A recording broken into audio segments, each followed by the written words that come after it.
Hi, this is Dan Sullivan, and I'm here with Steve Krein, and this is our Free Zone podcast.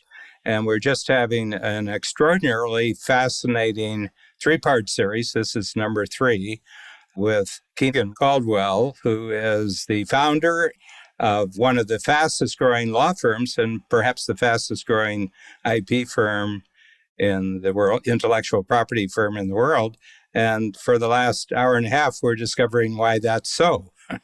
So anyway, one of the things that we talked about before we started this session was what's the big picture right now? Because you've been 7 years growing your firm very, very quickly, and I'm sure it keeps you busy. But you've got to have some thought about what the big picture is of what's just happening in the startup world, because you're fascinated with startups that will grow quickly and profitably. The other thing is the world changing? Because a lot of world events have changed. There's been political change, economic change, technological change. So to the degree that you can spend time thinking about that, what would you say are some fundamental changes in the application of your specialty from year 1 to year 7, where you are right now? Great question, Dan. So, the biggest changes from year 1 to year 7, we started off knowing that we wanted to find the most monetization type opportunities for intellectual property and to integrate with companies. But I think that just became more well-defined over time. And, other things, at least from the start, that aren't exactly related to IP for me, as an entrepreneur, just when I first got started, was I didn't understand the value of morale that I do today, right? So when I first got started, I just assumed that morale was, I couldn't afford to worry about that. I just needed to create value for customers, right? And then I learned the hard way that morale was very important in the workplace. And if I was able to keep morale high here at the firm, that we could do much better work for our clients and have it be a much more enjoyable experience. I think more importantly, though, that in the last 7 years, we've had multiple presidents here in the United States, and a lot of political changeover, a lot of financial highs and lows, and the pandemic also. And all of those things have really driven innovation for us and really helped drive our growth. And I guess the most important thing from that to know is that IP is a business asset. And it's a business asset that, whether it's an economic peak or an economic valley, it holds its value, right? So like if the stock market takes a crash, the IP value is still about the same, if not higher, right? Because it's an intangible asset that can continue to go up. It's an edge that you can use. It's one of the things that you can use reliably in a volatile market, right? That you can't do otherwise. And, to that end, intangible assets have become even more increasingly important over the last 7 years also. This is a great statistic, and I love this. So in the 1970s, over 80% of the value of the S&P 500, was not in intangible assets. It was made up of, the real estate holdings that you had, or, and all of your tangibles, right? Where like in 2021, less than 20% of companies are made up of that, and more than 80% up is made up of its intangibles, right? And so there's been a massive shift towards the value of intangible assets. And large companies in the S&P 500 have taken, advantage of things like that. IBM is an example of a company that is well known. They file usually 10,000 plus patents a year, but they also have like a couple $1 billion licensing program that they make a lot of money with. GE has a similar program, right? Kodak. These were a lot of, exactly. Kodak, who were replaced, their main product was completely obsoleted by digital cameras. One of our clients is deeply connected with Kodak through someone that he's married to, and she was the internal IP lawyer for about 5 years.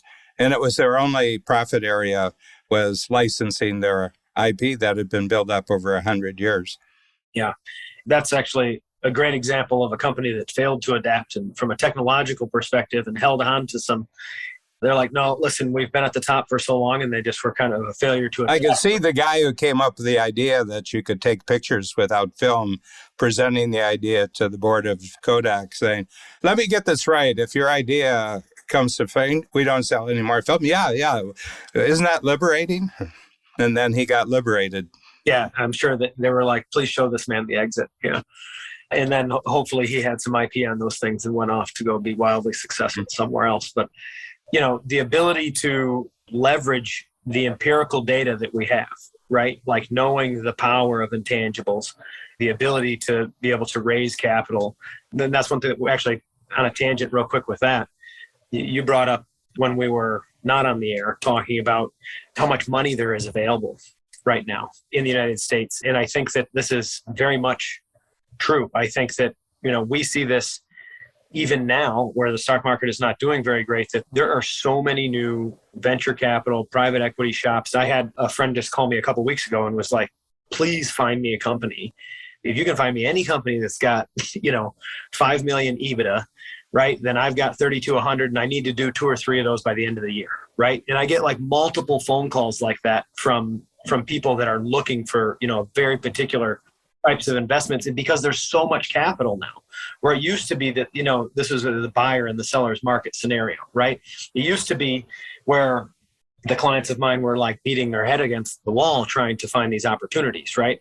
And it's not that they're not always easy to find, right? It's always, you have to get out there and try to find the right fit. But I do feel very confident that there's a generous flow of money out there. It's finding what those opportunities are and then balancing them with whatever objectives that the client has, right? So, a lot of them, how expensive is the money, right, is the big question a lot of times for people. And, if you can get more interest, and I think that people can, the more interest that you're able to get from people, and I think that you can leverage IP to get more interest, then you can get competing offers, right? And I think that that's very useful information for new startups to have, because I think they can get really frustrated out of the gate. Yeah. Well, I think and maybe because of how you came around this from big company clients and your own background, I wonder if, and maybe this is your startup division, the Caldwell Startup, if there's not an opportunity to step back and be blissfully ignorant again yourself about how to make this really enticing and exciting and almost invigorating versus like feeling like it's going to the dentist, which is what it feels like, by the way, as going to most law firms or accounting firms or a lot of, it's like, or they delegate it out to somebody else. But because you're an entrepreneur, because of all the things you just said on all episodes are so important for entrepreneurs to know, I'm wondering if there's not a really oversimplified on-ramp and toolbox that you can create, or maybe you're already doing this with the startup division, that makes this a really fun would be the wrong way to think about it. Funny you should mention, Steve. Yeah. An energy providing experience. Yeah. Like I mentioned that experience of coach, like you go in the first time and it's not transactional feeling, it's transformational. It's like, right? Yeah. And then you go every quarter and sometimes you have explosions and sometimes you have like integrations, right? Where it's like, I had my head exploded last time and now it takes me a couple quarters to integrate my life into that explosive moment. And I'm wondering if that's not the same opportunity here with Caldwell Startup. I just want to drop a thought from Dean Jackson. It's like, who not how came from Dean. It's just that I got to my IP lawyer before he did. And I got it into, program form, book form out there. But Dean has one that I've been pondering, and it's that a compelling offer is 10 times more persuasive than a convincing argument. And it seems to me that the law has always been about making convincing arguments. Yeah. And you've just departed from that, and you're into making compelling offers. We're trying to, right? We're also trying to employ, like the be the buyer sort of mentality, which is what we had to do, at the outset anyways, was to find companies that would. Yeah, but you make a compelling argument and absolutely nothing gets sold. You make a compelling offer and money starts moving. Yeah. Can you repeat that again, Dan? No, I would say the convincing argument, somebody can make a convincing argument to me that negates all my arguments, but it doesn't motivate me. And I agree with that. I think it is. It seems to me that, go back to your tangible, intangible thing. So if 80% of the valuations are now intangible, How do you make intangible things tangible so that you get a good offer? Making an intangible tangible. Yeah. So for us, we've just about gotten there. So, we've been working on trying to package that. We're launching this new Caldwell startup platform, which will be out, I don't know, sometime in the next 30 to 60 days. It should be out in the next 30 days, which will provide access to knowledge and materials for startups that they wouldn't have otherwise. But in the way that we're talking about it today, from what is the asset value of this and how can we use it what are the objectives that we can accomplish with this? And then how can we use it to accomplish those objectives? So, half of the battle for that is just knowing, people come to us with varied levels of experience and they don't even know, some of them will be like, well, we have lots of experience with IP. And then we work with them for a while and they're like, oh, well, we didn't know any of that. We didn't know that you could use it to create value in this particular area. And then we have other people that have just, a zero level of experience. And then we kind of work with them side by side to help them learn all those different aspects of things that they can create. And I think that, Steve is trying to propose and challenge me to create this thing that inspired me to create this thing that we're really working towards creating, like that there is a better way to do it for sure. And like, how do we define ourselves from like this old to using some of the tools that we've created to create a very successful platform? And the way you explained it today, a potential to make a compelling offer that will motivate them to take action versus a convincing argument about why it's so important. It's interesting. I don't know if you've felt this, and I'm going to use it metaphorically over the last year with crypto and NFTs. There's lots of entrepreneurs running around trying to make convincing arguments, but not a lot making compelling offers. And again, just metaphorically, you can stand on the soapbox with the importance of IP and argue and convince, or help them through that compelling offer. I think it's an interesting lens Dan put on that around motivating people to take action is about a compelling offer, not a convincing argument. And it's an oversimplification of it, but what we're talking about here is so important because of the mindset that you need to shift into to even hear really what you're saying. Really understand what you're saying. Mm-hmm. Yeah. Intellectually you understand it, but like really to hear it and know how to take action on it is a different ballgame. Yes.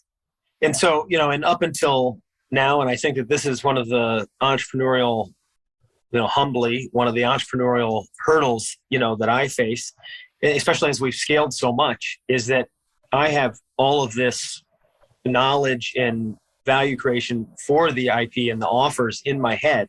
But for me, it's like creating this platform so that I can teach all of the new practitioners and lawyers at my firm to have that same knowledge, and so that they can come at it from a business perspective instead of the overt legal perspective or the overt science. Sounds like a good job for a shortcut or a shortcut. Yes. Yeah. Exactly. Yeah.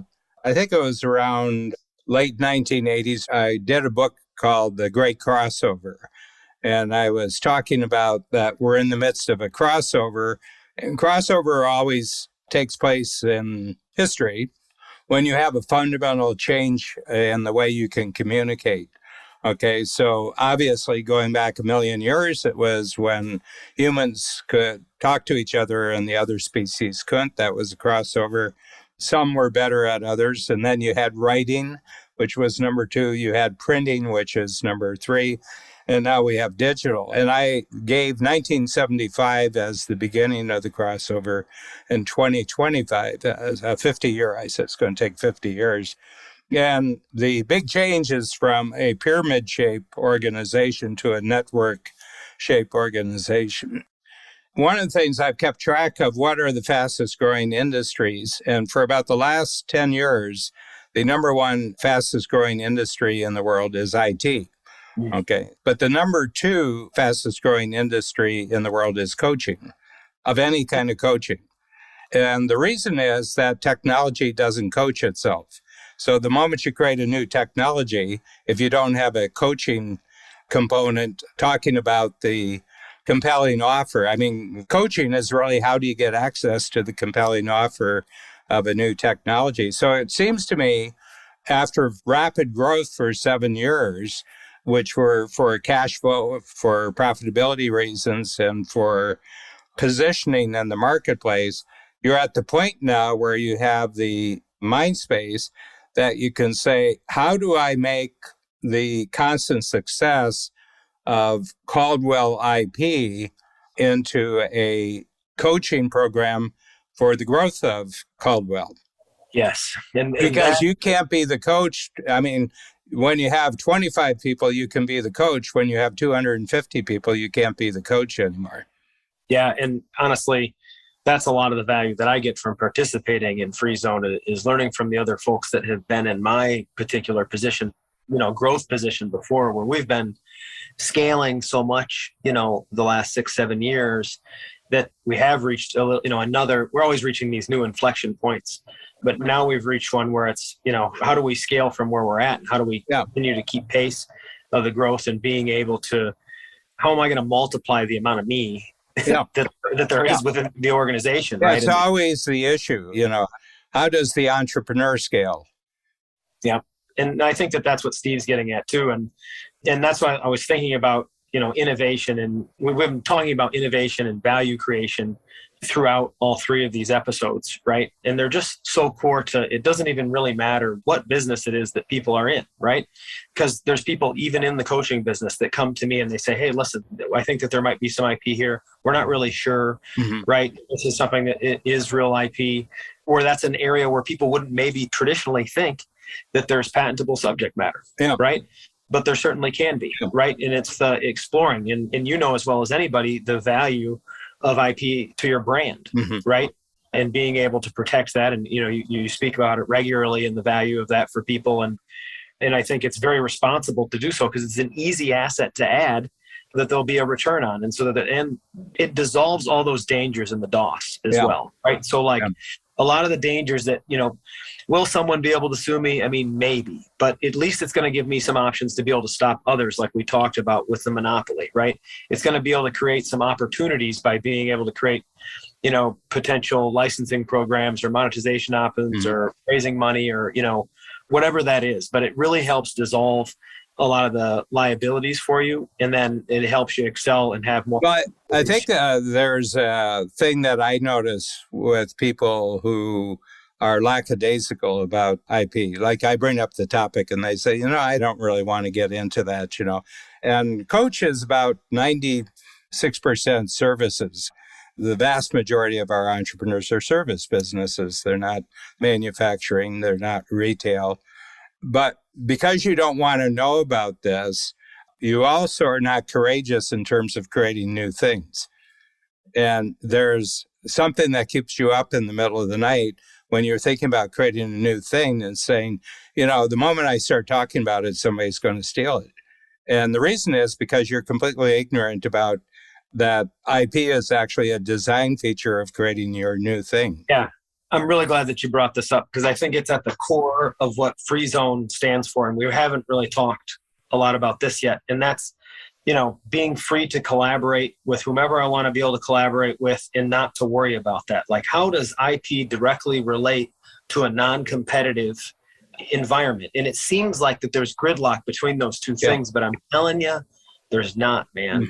And there's so many examples of this. I'll use a great example of Tesla. We'll use one that everyone knows because I have a lot of client examples that we could give, but I'll use the example of Tesla as a great example of this is, Elon Musk kind of famously made a tweet in 2019 saying, everyone's got access to our patent portfolio, right? And then also in 2014, he was kind of referring to this blog post that he'd written in 2014, where he's saying that they're not going to initiate any sort of patent litigation or lawsuit for any party infringing its patents as it relates to their electric vehicles, right? And so there's multiple aspects to this that I'll digest real quick, but I think the important thing to recognize is that Elon is a master marketer, for one, but he's done this in a clever way. He's protected the technology that he did, so he knew that there was a valuable investment in protecting the IP that he had. He's not just willfully giving away the IP, but he's working in a new area. Right? He was working in a new area where he knew that, if there was broader adoption, it was only going to help his company, right? And the patent system, as it was created, was to help other people see the innovations of others so that we could become a more industrious nation, right? So that we could continue to innovate on top of the things that we could see that other folks were doing, and to be able to, give some merit and protection to the folks that were creating those things anyways. Yeah. And that's exactly what I think that he was, trying to do with. And that is, really gave other folks the opportunity to hop in and be like, all right, well, cool. We can go ahead and do this. Tesla's probably not going to go ahead and sue us about this. We should probably still get some of our own IP. But I think that is the same thing that I see in Free Zone. I think it's the concept. Yeah, well, I think it's kind of like worry-free innovation in the sense of that you trust the people that you're partnering up with, and it's handled. Some of it's implicit, but a lot of it, there's just certain ground rules, and we've thrown people out of the program because we had a sense they were takers and not givers. In other words, that's the second part of what I wanted to say about this, right? And it's not that Alon was like, no, listen, Tesla's never going to sue people that infringe our IP, because it's definitely not what he's saying, right? The patent pledge, first of all, only covered 34% of the patents as it related to electric vehicles, right? They have a huge portfolio, that they kind of famously in the last few weeks planned to enforce. He's just tweeting about wanting to hire a bunch of litigators, and then he doesn't want. No, thugs destroying litigators. He wants street fighters. He wants saber-toothed lawyers. He said, not like these firms. He says not. He says, tell me 3 things you've done which proves that you're a man-eater. I want man-eating lawyers. He said, I don't want lawyers that are like the guys at Cooley or Perkins. I want guys that, exactly. I want, people that are going to eat babies. We're out for blood now, right? And it gets to your point, Dan. The reason that I think he's feeling that right now is because there's bad actors now, right? He wasn't saying, I'm never going to enforce my IP, because I think it was part of the plan probably to end up having to use that all along. But in order for them to excel as a company, he had to have a bigger mindset, a collaborative mindset from the beginning. But now bad actors have come in. That's why he's being so forward about like, all right, that's enough, right? Like now these guys are going to have to go. And as you said, like we kicked people out of Free Zone. Like this isn't just saying, hey, go ahead and steal all the stuff that I came up with. That's not what we're saying. We're saying, let's work together to create a better future. And you should absolutely contemplate protecting your IP, but it doesn't mean that we're not going to work together to be able to create a better future together for our companies. Yeah. So my other interpretation of what he said, which I think is what Dan says now all the time, is that we have IP, we protect it. Don't mess with us, but we're friendly and we're collaborative. Yeah. Yes. No, we're open to collaborative value creation, but we're not up to you raiding our refrigerator, you know. Exactly. And so being hyper aware of that, I think the thing that struck me, and I'll use this as my biggest insight, 2 biggest insights from today's session as we wrap up this last episode. One is that IP needs to become like marketing and selling. It just needs to be another part of the business that you just do. It's not you should do, or maybe you'll do, or when you are big enough, you do. It's from the very beginning, like you need a sales and marketing strategy, you need an IP strategy. And I think that just making it normal and natural as that you just need one like sales and marketing, I think will help reframe it as not something that you push off, brush off, or wait for. That was that kind of one insight I got from hearing you. The other was what Dan said, and I've heard him say it a million times before, but this time it sunk in because of the context that he was using as you were describing it, of making a compelling offer motivates somebody to take action, but making a convincing argument, while very good, is not going to motivate you to take action. And I think, again, doubling down on making a compelling offer for people to now open up their mindset to making IP another leg on their stool, if you will, of building their business, just good business to do it. Just like you'd say you wouldn't build a business without a marketing strategy, you wouldn't build a business without an IP strategy. Yeah. Yep. It's better if you say it because it seems, not genuine if it comes from me, Steve. But, I definitely agree with you. I just made it a compelling offer, not a convincing argument. Exactly. It goes back to a lot of the things that we've talked about today. Like you want to do that thing. We've made it as a compelling offer, but then getting back to the Free Zone stuff, it's almost a way that we can begin to create trust with those that we work with, right? We want to be able to trust the people that we've been worked with, so we don't need to look over our shoulder or do anything like that, right? It's like if you tell the truth, then you don't ever have to worry about looking over your shoulder about what you said, right? And those are the sort of folks, that's what the Free Zone is about. Advice that I give to entrepreneurs is just, be a decent human being and good things will probably happen, right? For you, King, what's your biggest insight from these 3 episodes that you would say you didn't have setting up the call for today, that you kind of come away that you didn't have? Oh, I would say, well, I mean, the biggest takeaway that I have is really, from what you were saying, Steve, about creating a honed in offer for the startups. I mean, I've gotten good at telling these things over time on calls that I have, but if I can put this on paper and be able to have access, just even on our website to just give the basics to people that I don't even need to necessarily be part of it, right? And that the new practitioners here could be, I need to create and develop more of the platform for pushing my knowledge out more to the masses, right? I can only speak with so many different companies, but we can make that all available on our website. And we have a lot of other brilliant practitioners that work at our firm that I hope that they're able to adopt a lot of these concepts if they haven't already.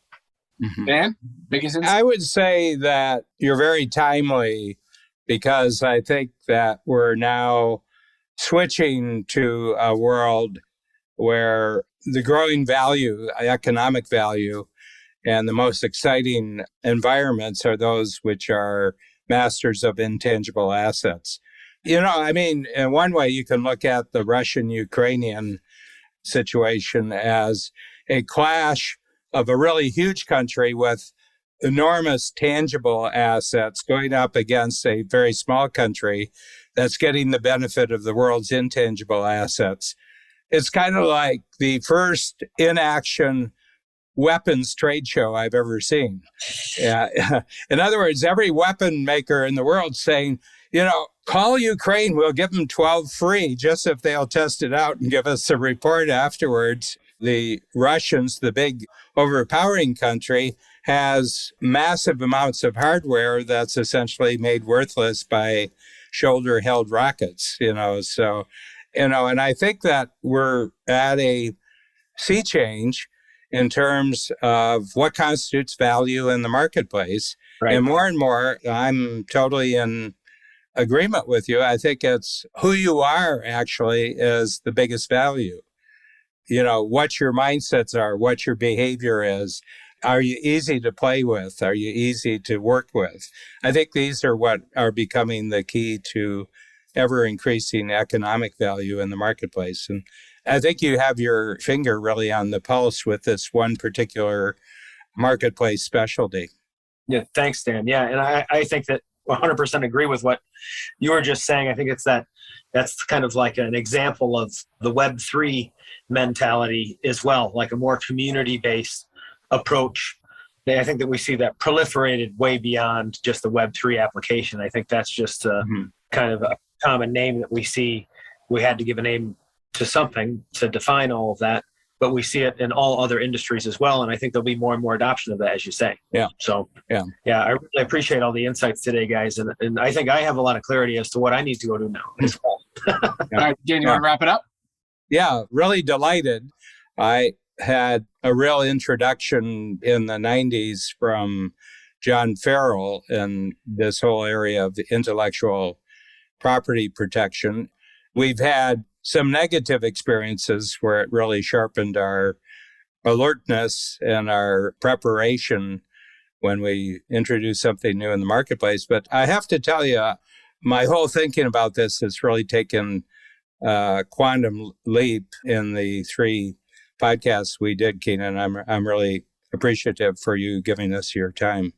Oh, thanks, Dan. I was a little bit nervous even to come on, so I'm honored that you guys invited me, and I look forward to continuing the conversation. Yeah. Podcasts 4, 5, 6 through. We should just do an intellectual property podcast series. Yeah. Go back and listen to the Howard Getz and Matt Pinsker podcast that we did. We had them on as guests with my cousins, and more importantly, the Abe Lincoln Scholar. Yeah. I don't know if more importantly, but no, it was the Abe Lincoln Scholar. All I remember is that he said that I was a good historian. That's the. Exactly. I don't remember anything else that was said. It was like exactly. I give Dan an A+ on his grasp of history, and I said, I have no idea what else was discussed except that. You can do no wrong. That was a compelling offer. Take care, guys. Thanks, everyone. We'll see you.